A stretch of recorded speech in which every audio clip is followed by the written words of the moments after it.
ईश्वरः परमकृष्ण सच्चिदानन्दविग्रहः अनादिरादिर्गोविन्दः सर्वकारणकारणम् चिन्तामणिप्रकरसद्मसुकल्पवृक्षः लक्षवृतेषु सुरभिरभिपालयन्तम् लक्ष्मीसहस्रशतसम्भ्रमसेव्यमानं गोविन्दमादिपुरुषं तमहं भजामि। वेणुं कनन्तमरविन्ददलायताक्षं बर्हावतं समसितं बुधसुन्दरङ्गं कन्दर्पकोटिकमनीयविशेषशोभम् गोविन्दमादिपुरुषं तमहं भजामि। आलोलचन्द्रकलसद्वनमाल्यवंशी रत्नाङ्गदं प्रणयकेलिकलाविलासं श्यामं त्रिभङ्गललितं नियतप्रकाशं गोविन्दमादिपुरुषं तमहं भजामि। अङ्गानि यस्य सकलेन्द्रियवृत्तिमन्ति पश्यन्ति पान्ति कलयन्ति चिरञ्जगन्ति आनन्दचिन्मयसदुज्ज्वलविग्रहस्य गोविन्दमादिपुरुषं तमहं भजामि। अद्वैतमच्युतमनादिमनन्तरूपम् आद्यं पुराणपुरुषं नवयौवनं च वेदेषु दुर्लभमदुर्लभमात्मभक्तो गोविन्दमादिपुरुषं तमहं भजामि।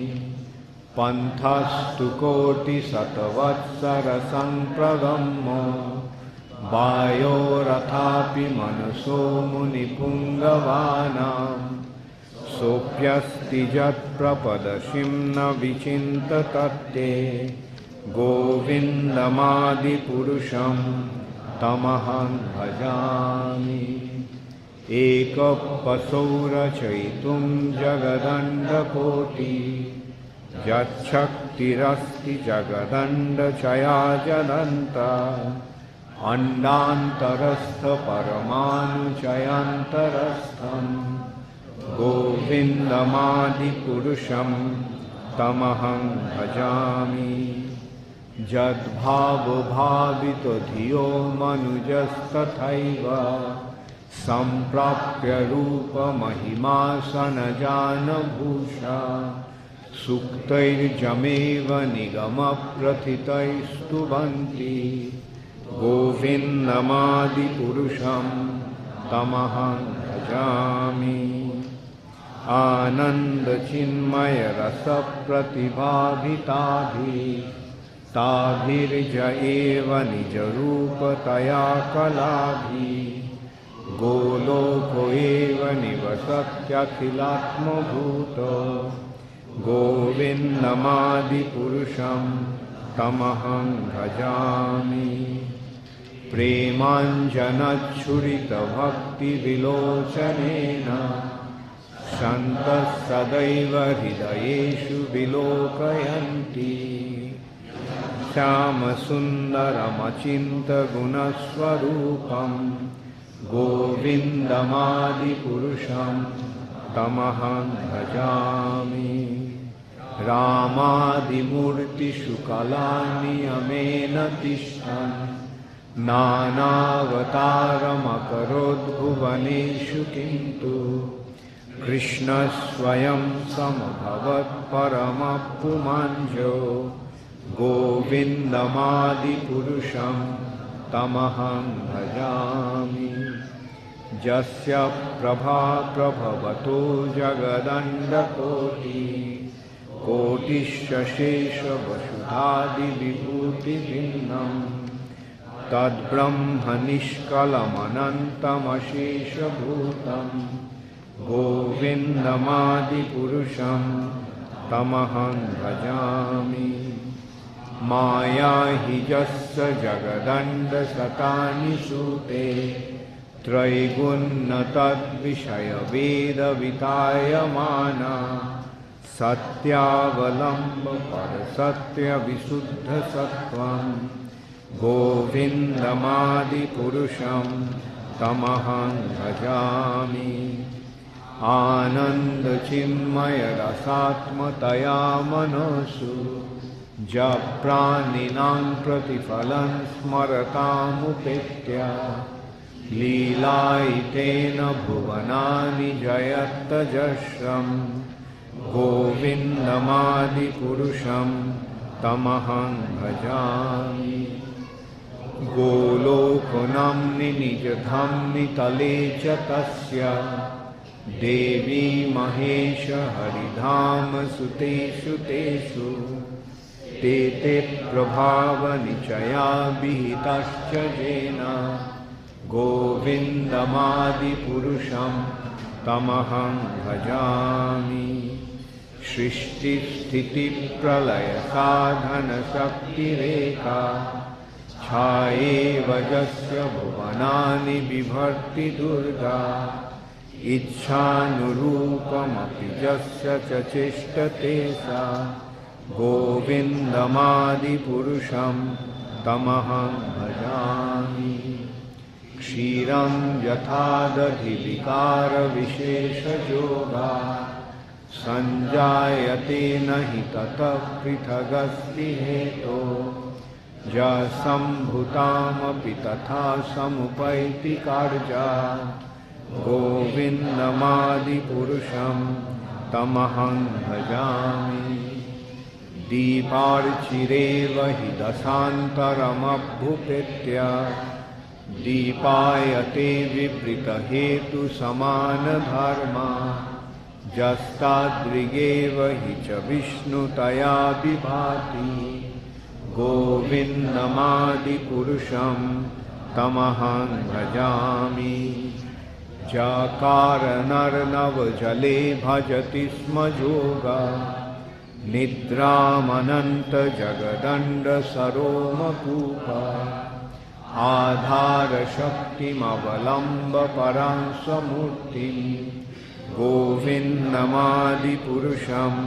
तमहं भजामि। यस्यैकनिश्शसितकालमथावलम्ब्य जीवन्ति लोमविलजा जगदण्डनाथा विष्णुर्महान् सह्यजस्य कलाविशेषो गोविन्दमादिपुरुषं तमहं भजामि। भास्वान् यथा स्म सकलेषु निजेषु तेजा स्वीयं कियत् प्रकटयत्तपि तद्वदत्र ब्रह्मा ज एष जगदण्डविधानकर्ता गोविन्दमादिपुरुषं तमहं भजामि। यत्पादपल्लवयुगं विनिधाय कुम्भ दन्दे प्रणाम समये सगणाधिराज विघ्नान् विहन्तुमलमस्य जगत्त्रयस्य गोविन्दमादिपुरुषं तमहं भजामि।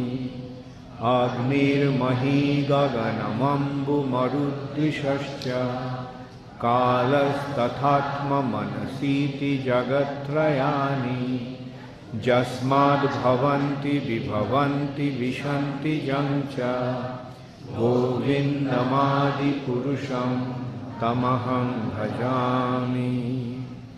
यच्चक्षुरेश सविता सकलग्रहाणां राजा समस्तसुरमूर्तिरशेषतेजा यस्याज्ञया भ्रमति संभृतो कालचक्रो गोविन्दमादिपुरुषं तमहं भजामि।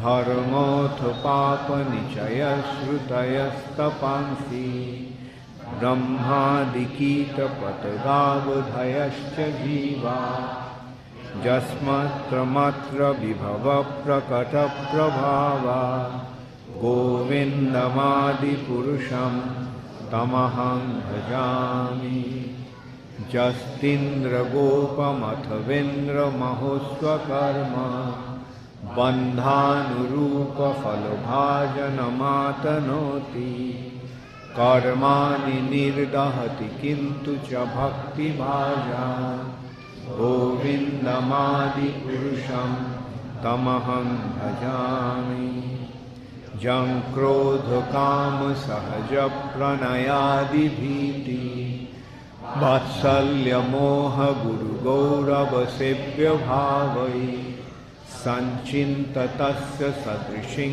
तनुमापुरेते गोविन्दमादिपुरुषं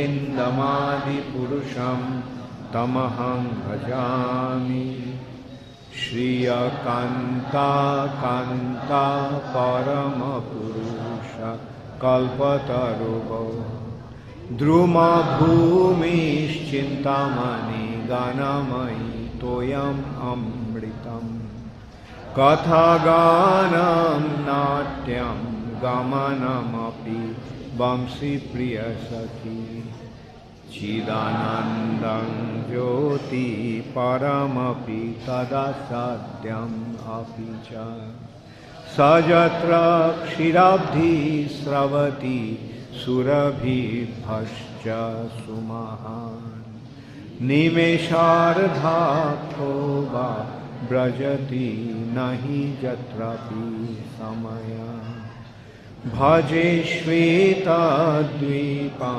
तमहमिह गोलकम् इति जन् विदन्तस्ते सन्त क्षितिविरलचरा कतिपये ईश्वरः परमकृष्ण सच्चिदानन्दविग्रहः